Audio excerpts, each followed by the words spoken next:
प्रिय छात्रों, हम आज एक बार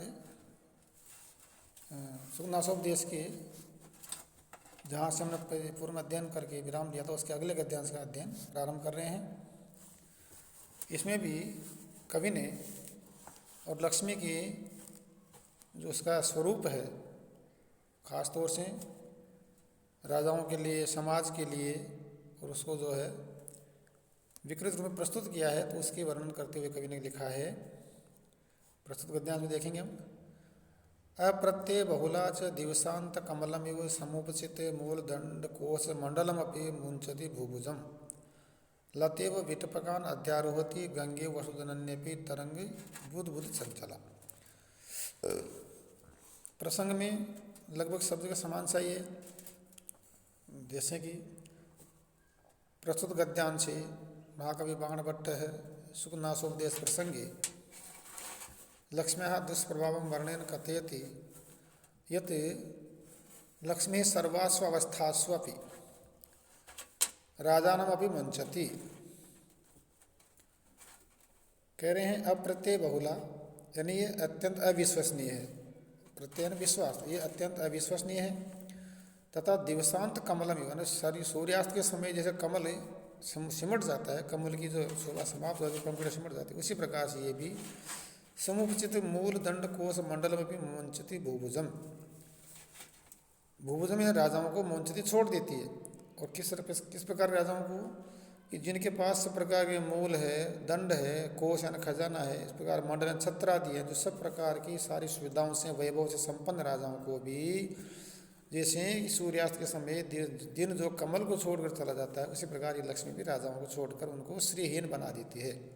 और लते व विटपकान अध्यारोहति, तथा जैसे लता ये बेल है वो विटपकान अध्यारोहति, विट यानी पक्षी, विटप यानी वृक्ष, यानी जिस पर पक्षी आके विश्राम करते हैं, उनका पालन पोषण करता है। तो जैसे लता विटपकान अध्यारोहति यानी वृक्षों का ही आश्रय लेती है, इसी प्रकार गंगा वसुधनन्य भी यानी गंगा के समान। और ये वसुधननी, वसु यानी दो अर्थ यहाँ पर, वसु यानी धन भी है, अर्थात लक्ष्मी धन को उत्पन्न करने वाली, धन देने वाली, वैभव देने वाली है। लेकिन यहाँ गंगा के अर्थ में जो उसके 8 पुत्र हैं, जिनको 7 पुत्र गंगा ने अपनी नदी प्रवाह में बहा दिया था, वो भी वसु ही थे। भीष्म पिता में भी 8वें वसु हैं। तो ये वसुधननी होकर के गंगा के समान, अर्थात जैसे गंगा 8 वसुओं की माता होकर के भी जैसे 7 वसुओं को, अपने पुत्रों को अपने प्रवाह में बहा दिया था, इसी प्रकार से ये धन की जननी होकर के भी धन को समाप्त कर देती है। और कैसी है, तरंग बुद्ध चंचला, तथा जैसे तरंग में जल के प्रवाह में जो बुलबुले होते हैं उसके समान ये भी चंचल है। तो जैसे कि इसमें शब्दार्थ और अनुवाद करके हम आगे व्याख्या देखेंगे कि अप्रत्यय बहुला यानी अत्यधिक अविश्वसनीय, दिवसांत कमलम यानी सायंकालीन कमल पुष्प के समान, समुपचित मूल दंड कोश मंडलम, तो समृद्ध है, जड़ है, तना, मध्यम भाग एवं सघनता जिसके ऐसा। और राजा के पक्ष में है, यानी वृक्ष के पक्ष में तो ये जड़ तने आदि हो गए। राजा के पक्ष में समृद्ध है, सेना, दंड नीति, राजकोश एवं 12 राजमंडल, यानी जो राजा के जो 12 लक्षण के साथ। और भूभुजम यानी इस प्रकार के संपन्न राजा को भी, विटपकान वृक्ष शाखाओं को, और लक्ष्मी पक्ष में दूरकामी जनों को अध्यारोहति अपना आश्रय बनाती है। यानी जैसे मतलब जो वृक्ष शाखाओं को अपना सहारा बनाती है बेल, इसी प्रकार से ये लक्ष्मी भी। और यह विटपकार दूसरा है, विट यानी दूर लोगों को आश्रय बनाती है, अर्थात दूर लोगों के पास ये लक्ष्मी रहती है। वसुधननी यानी 8 वसुओं की माता, और लक्ष्मी पक्ष में वसु अर्थात धन संपदा की जननी होती हुई भी तरंग बुद्ध चंचला, तरंगों एवं बुलबुलों से चंचल है, जो ऐसी ये लक्ष्मी पक्ष में तरंगों के बीच विद्यमान बुलबुलों की भांति चंचल है। अनुवाद हो रहा है कि प्राय अविश्वासी स्वभाव वाली लक्ष्मी अच्छी प्रकार बढ़े हुए मूल, जड़, दंड यानी नाल और कोश मंडल, कमल का मध्य भाग अथवा बीज कोश वाले, दिनांत जिनके अवसान संध्या काल वाले, कमल के समान बढ़े हुए मूल, पैतृक राज्य मूल रूप में प्राप्त प्रदेश आदि, दंड, सेना एवं कर, कोश और मंडल सामंत समूह वाले राजाओं को भी छोड़ देती है। वृक्षों पर चढ़ने वाली लता के समान ये लक्ष्मी विटपों, अब यह दूसरा अर्थ है ना, नीच पुरुषों अथवा विटुल लंपटों पर आश्रित हो जाती है। 8 वसुओं की माँ होती हुई भी लहरों और बुलबुलों से चंचल बनी हुई गंगा के समान ये धन को उत्पन्न करने वाली होती है और स्वयं नष्ट भी कर देती है। इसका अभिप्राय ये है। संस्कृत व्याख्या में जैसे अप्रत्यय बहुला अर्थात अविश्वास, प्रचुरा च का अपि, और दिवसांत कमलम यानी सायं पद्मम इव यथा, अर्थात शाम के समय जो पद्म की कोमल की जो शोभा होती है श्रीहीन उस प्रकार इव का यथा। समुपचित मूल दंड कोश मंडलम समृद्ध सैन्य शासन कोश राष्ट्रम अपि मुंचति त्यजति। भूभुजम द्वितीय विभक्ति एक वचन तो राजानम, लता इव तो वल्ली इव, विटपकान यानी वृक्षान, अध्यारोहति समाश्रयति, गंगेव तो सुरसरित इव, सुरसरित शब्द है गंगा और इव उसके समान। वसुधननी तो वसुत्पादनी अपि, तरंग बुद्बुद संचला यानी कल्लोल भ्रमित चपला, कल्लोल तरंगे हैं उसमें जो घूमने वाली और भंवर के समान चंचल है, वो भंवर बनती है नष्ट हो जाती है। समस्त पद में विग्रह करेंगे। अप्रत्यय बहुला तो न प्रत्यय बहुल यस्याः सा नय बहुब्रीहि। दिवसांत कमलम यानी दिवसांते कमलम, शुभ शुभा समाज यानी सप्तमी विभक्ति का समास का लोप, मतलब विभक्ति का लोप हुआ। समुपचित मूल दंड कोश मंडलम, समुपचितानि मूल दंड कोश मंडलानि यस्य तम, बहुब्रीहि समास। भूभुजम में भुवम भुनक्ति यानी पृथ्वी का भोग करता है जो, और तम उसको, तो उपद समास है। वसुधननी वसुनाम जननी षष्ठी तत्पुरुष समास है।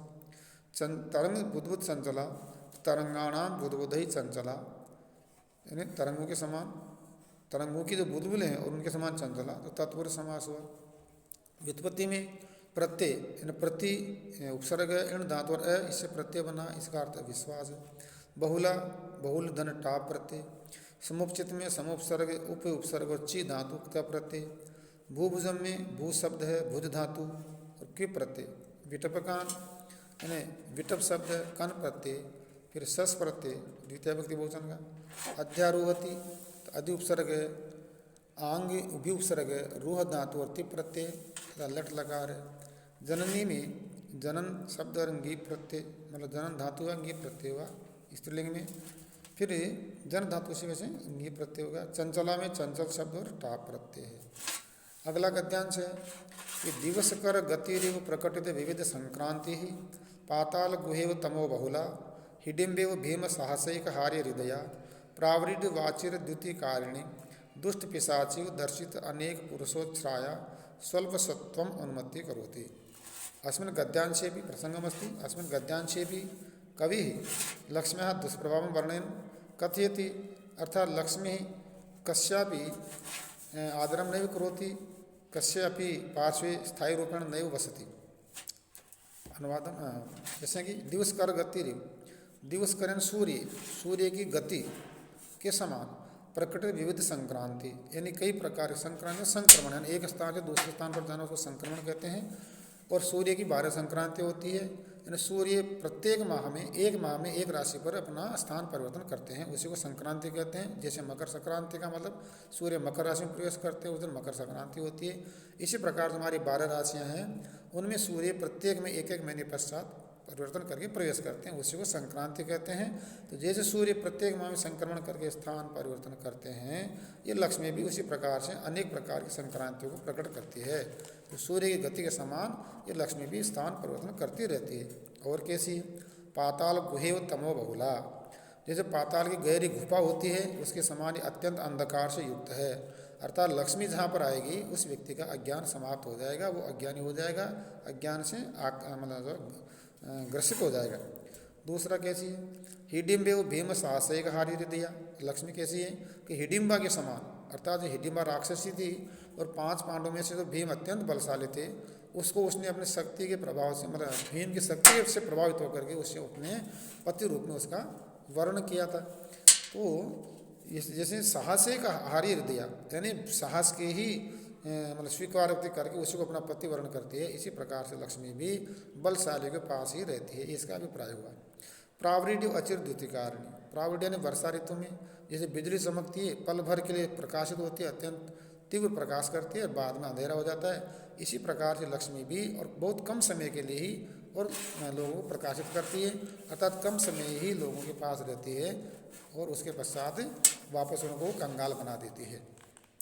दुष्ट पिशाची दर्शित अनेक पुरुषोच्छ्राया स्वल्प सत्वम अनुमति करोती, और दुष्ट राक्षसी के समान अनेक प्रकार के पुरुषों को और ये दिखाती हुई अनेक प्रकार की स्थितियाँ उत्पन्न करती हुई, और स्वल्प सत्वम यानी कम सत्व वाले अत्यंत मतलब जो है धनहीन व्यक्ति को भी, अत्यंत निर्धन व्यक्ति को भी ये उन्मत्त कर देती है। अर्थात गरीब व्यक्ति के पास में लक्ष्मी जाएगी तो उसे भी ये है एक तरह से बावला बना देगी। जैसे कनक कनक दे 100 गुना, मादकता दिखाए, वो खाए बोराए, वो बोराए बोराए, यानी पैसा जिसके पास था वो पागल हो जाता है। ऐसी स्थिति लक्ष्मी के द्वारा हो जाती है।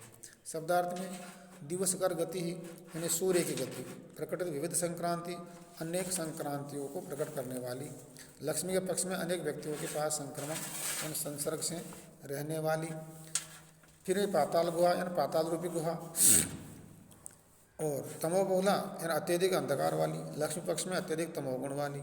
भीम साहसिक हारी दिया, एकमात्र भीम के पराक्रम में आक्रमिष्ट मन वाली, यानी लक्ष्मी पक्ष में भयंकर साहस वाले व्यक्तियों के द्वारा ही आकर्षित किया जा सकता है मन जिसका ऐसी, यानी वही शक्तिशाली के पास लक्ष्मी रहती है। प्रावृढ़ वर्षा ऋतु पावस अचिरद्युति कारिणी, शीघ्र ही बिजली के गर्दन को करने वाली, लक्ष्मी पक्ष में अधिक देर तक न चमकने वाली, दुष्ट पिशाच यानी दुष्टता करने वाली राक्षसी, और दर्शित अनेक पुरुषोत्साया दिखाते अनेक पुरुषों की ऊंचाई को जो ऐसी, लक्ष्मी पक्ष में अनेक पुरुषों को उन्नति दिलाने वाली। स्वल्प सत्वम यानी न्यून बल वाले को या कम बुद्धि वाले को भी उन्मत्ति करोती, ये पागल बना देती है। ऐसी लक्ष्मी है, इसका प्रभाव है। अनुवाद में अनेक राशियों संक्रमण को प्रदर्शित करने वाली सूर्य की गति के समान ये लक्ष्मी अनेक विधि यानी अनेक प्रकार के व्यक्तियों में संचरण करने वाली है, यानी ऊंच नीच किसी को नहीं देखती, सभी के पास ये जाती रहती है। प्राय अंधकार से भरी हुई पाताल की गुफा के समान लक्ष्मी प्राय तमोगुण युक्त है। एकमात्र भीम के साहस से हरे गए हृदय वाली हिडिंबा के समान इस लक्ष्मी का हृदय केवल प्रचंड साहसों द्वारा ही आकृष्ट किया जा सकता है। क्षण भर के लिए बिजली को पैदा करने वाली वर्षा ऋतु के समान ये लक्ष्मी देर तक न टिकने वाली प्रकाश प्रसन्नता समानता को पैदा करने वाली है। अनेक पुरुषों की ऊंचाई को प्रदर्शित करके कम साहस वाले व्यक्तियों को भी मदोन्मत्त कर देने वाली दुष्ट पिशाचनी के समान लक्ष्मी अनेक पुरुषों को उन्नति को प्रकट करके मंद बुद्धि वाले व्यक्ति को भी उन्मत्त सा बना देती है। संस्कृत व्याख्या में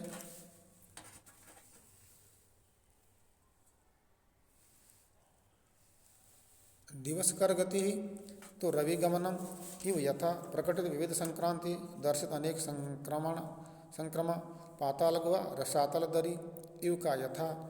फिर तमोबहुला तो प्रचुर अंधकारा, हिडिंबा घटोत्कचांबा यानी घटोत्कच उसके पुत्र का नाम था, भीम और हिडिंबा के, तो उसकी अम्बा घटोत्कचांबा। इव यथा भीम साहसिक हारी दिया उत्कटोत्कंठाकृष्ट चित्ता प्रावृढ़ वर्षा ऋतु इव यथा अचिरद्युतिकारिणी मंद प्रकाशकारिणी दुष्ट पिशाची दुष्पिशिताशिनी, पिशित वैसे माछ को कहते हैं, उसको खाने वाली दुष्पिशिताशिनी। इव यथा दर्शितानेक पुरुषोत्साया प्रकाश विविध जनाभ्युदया स्वल्प सत्वम अल्प धैर्यम जनम उन्मत्ति करोति और उन्माद युक्तम विदधाति। समस्त पदों में समास में विग्रह में दिवस कर गति ही तो दिवसम करोति इति दिवस कर है, तस्य गति तो उपपद मूलक षष्ठी तत्पुरुष समास। प्रकटित विविध संक्रांति यानी प्रकटिता विविधा संक्रांतयु यया सा जिसके द्वारा अनेक प्रकार की संक्रांतियाँ प्रकट की जाती है, तो बहुब्री समास है। पाताल गुहा पाताली गुहा इसमें शुभ सेवा समास, अथवा पातालम गुहा यु कर्मधार यानी पाताल को गुहा के रूप में मानो, यानी गहरा जो स्थान है वो गुफा के समान तुल्य, इस प्रकार कर्मधार समास। तमो बहुला तमह बहुल यश्याम सा यानी अंधकार की बहुलता है जिसमें। फिर भीम साहसे एक हारे हृदय तो भीम साहसे एक हारे हृदयम यशास बहुब्री समास। अचिरद्युति कारिणी तो अचुरम द्युति करोति इति उपद समास। दुष्ट पिशाची ये दुष्टाद पिशाची दर्शिता अनेक पुरुषोत्सराया दर्शिता अनेक पुरुषाणाम उत्सराय ययासा बहुब्री समास। सत्वस्वल्पम तो स्वल्पम सत्वम यस्यतम बहुब्री। व्युत्पत्ति में गति में गम धातु तीन प्रत्यय, संक्रांति में सम उपसर्ग क्रम धातु तीन प्रत्यय, हार्य में री धातु ण्यत प्रत्यय, द्वितीय में द्वि धातु तीन प्रत्यय, कारण में क्रि धातु निनी प्रत्यय और गीप स्त्रीलिंगा प्रत्यय, दर्शित में दृश धातु फिर निच प्रत्यय और त प्रत्यय। उन्मत्ति करोति उन्मत्ति शब्द च्वी प्रत्यय और क्रि धातु टिप प्रत्यय लट लकार।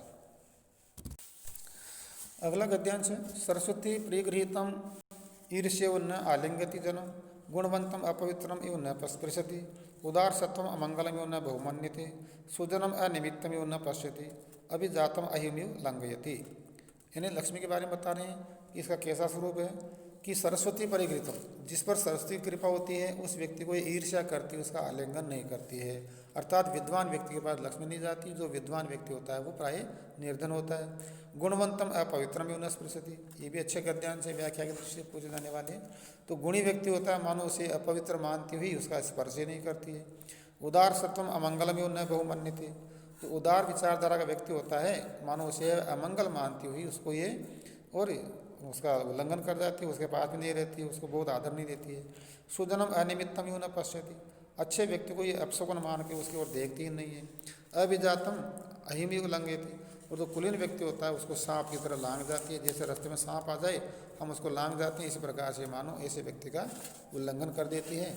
इसमें सरल शब्दार्थ कोई खास बात नहीं, कठिनाई है नहीं। अब हम सीधी व्याख्या को देखते हैं। तो सरस्वती परिगृतम यानी शारदा अधिगतम ईर्ष्या अंतर्द्वेषेण इव यथा न नैव आलिंगति आश्लिष्यति जनम पुरुषम गुणवंतम गुणसंपन्नम अपवित्रम अपावनम इव यथा न नैव स्पृशति स्पृष्टम आचरति उदारसत्वम धैर्यवंतम अमंगलम अकल्याणकरम इव यथा न नैव बहु अधिकम मन्यते सम्मानयति सुजनम सज्जनम अनिमित्तम अकारणम इव यथा न नैव पश्यति अवलोकयति अभिजातम कुलीनम अहिम सर्पम इव यथा लंघयति। फिर समास पदों में है कि सरस्वती परिगृतम सरस्वत्या परिगृतम तृतीया तत्पुरुष, अपवित्रम न पवित्रमिति नई तत्पुरुष, उदार सत्वम उदारम सत्वम यस्यतम बहुब्री, अमंगलम न मंगलमिति नई तत्पुरुष, सुजनम शोभनश्च असौ जन सुजन तम कर्मधारय समास, अनिमित्तम न निमित्तमिति नई तत्पुरुष। फिर व्युत्पत्ति में सरस्वती यानी सरस शब्द मतु प्रत्यय गे प्रत्यय हो गया। परिगृहित में परिउपसर्ग गृह धातु प्रत्यय, आलिंगति में आंग उपसर्ग लिंग धातु तिप प्रत्यय लट लकार। गुणवंत में गुण शब्द मतु प्रत्यय और अम द्वितीय व्यक्ति एक वचन का प्रत्यय है। अपवित्रम में न नकारात्मक पूंग धातु पवित्र में फिर इत्र प्रत्यय और अम द्वितीय व्यक्ति एक वचन का प्रत्यय है। अभिजातम में अभि उपसर्ग है और जन धातु उक्त प्रत्यय द्वितीय व्यक्ति एक वचन का प्रत्यय। अगला गद्यांश है फिर सूरम कंटकमिव परिहरति दातारम दुःस्वप्नमिव न स्मरति पातकेन मतलब विनीतम पातकेनमिव नोपसर्पति मनस्विनम उन्मत्तमिव उपहसति परस्पर विरुद्ध इंद्रजालम इव दर्शयन्ति प्रकटयति जगति निज चरित्रम। यानी इस प्रकार से अपना विरुद्ध आचरण करती है, मानो जैसे मायावी माया का खेल दिखाता है जादूगर, उस प्रकार इंद्रजाल कहते हैं जादूगर खेल को, ये अपने चरित्र को प्रकट करती रहती है। तो कैसे कि सूर्य व्यक्ति को मानो कांटे के समान ये उसको छोड़ देती है, कांटा चुभता हम बचते हैं तो सूर्य व्यक्ति से बचना चाहती है, यानी उसके पास नहीं रहती है। जो दानी व्यक्ति होता है दातार, उसको ये बुरे स्वप्न के समान उसका स्मरण भी नहीं करती है, अर्थात उसके पास भी लक्ष्मी नहीं जाती है। दानी ये सब अच्छे गुण हैं, किंतु अच्छे गुणों वालों को लक्ष्मी छोड़ करके और निकृष्ट व्यक्ति के पास जाती है। विनीतम पातकेन न उपसर्पति, जो विनम्र व्यक्ति होता है मानो उसे पापी समझती हुई उसके पास बिल्कुल नहीं जाती है। और मनस्विनम उन्मत्तम उपहसति, तथा तो कोई मनस्वी व्यक्ति होता है स्वाभिमानी व्यक्ति होता है, उसको ये बावली की तरह उसका उपहास करती है, उसकी मजाक बनाती है। इस प्रकार परस्पर विरुद्धं चेन्द्रजालम हुई, यानी आपस में विरुद्ध आचरण करती हुई इंद्रजाल के समान अर्थात माया का खेल दिखाती हुई और निज चरित्रम जगति प्रकटयति, इस संसार में ये लक्ष्मी अपने चरित्र को प्रकट करती है। शब्दार्थ अनुवाद लगभग स्पष्ट है। फिर व्याख्या में सूरम तो वीरम, कंटकम शंकुम इव यथा परिहरति दूरी करोति, दातारम दानशीलम और दुस्वप्नम अशुभ स्वप्नम इव यथा त होगा न का नहीं उपसर्पति उपयाति, मनस्विनम महापुरुषम उन्मत्तम सोन्वादम इव यथा उपहसति उपहासाय पात्री करोति, परस्पर विरुद्धम अन्योन्य विरोधिनम च अपि इंद्रजालम कुहुकम। देखो इंद्रजाल का नया शब्द इसमें व्याख्या में कुहुकम। फिर इव यथा दर्शयन्ति प्रदर्श्यमाण प्रकटयति प्रकाशयति जगति, सप्तमी विभक्ति एक वचन है तो लोके निज चरित्रम आत्मचरित्रम। समास पदों में दुस्वप्नम तो दुष्ट सासो स्वप्न तम, यानी जो दुष्ट बुरा स्वप्न है उसको तो परस्पर दुष्ट स्वप्न की भांति, तो दुष्ट स्वप्न तम कर्मधारय समास हुआ। पातकिनम में पातकम अस्य अस्तित्व तम, यानी इसके पास पाप है ऐसा उपद समास। फिर परस्पर विरुद्धम तो परस्पर विरुद्धम हो जाएगा, परस्परम विरुद्धम इति कर्मधारय समास। निज चरित्रम, तो निजम से तत्चरित्रम कर्मधारय समास। व्युत्पत्ति में दातारम में दा धातु त्रिस प्रत्यय, फिर अम द्वितीय विभक्ति एकवचन प्रत्यय। दो स्वप्नम में दो शब्द है स्व धातु, फिर नन प्रत्यय और अम द्वितीय विभक्ति एकवचन का प्रत्यय हुआ। विनितम में व्युपसर्ग णीय धातु त प्रत्यय और अम द्वितीय विभक्ति एकवचन का प्रत्यय। पातकिनम में पातक शब्द इनि प्रत्यय अम द्वितीय विभक्ति एकवचन का प्रत्यय। उपसर्पति में उप उपसर्ग स्त्रिप धातु तिप प्रत्यय लट लकार में। मनस्विन में मनस शब्द है विनि प्रत्यय और अम द्वितीय विभक्ति एकवचन का प्रत्यय। उन्मत्तम में उत उपसर्ग है मद धातु त प्रत्यय अम द्वितीय विभक्ति एकवचन का प्रत्यय हुआ। विरुद्ध में वि उपसर्ग रुंद धातु त प्रत्यय। दर्शयंती में दृश्य धातु निस प्रत्यय और सत्य मतलब सत्री प्रत्यय है और ङीप स्त्रीलिंगा प्रत्यय। चरित्र में चर धातु और इत्र प्रत्यय है। इस प्रकार हमारा आज का अध्ययन ही विराम करते हैं हम, और अगले गद्यांश में अगले क्लास में अध्ययन करेंगे। और आज के लिए धन्यवाद।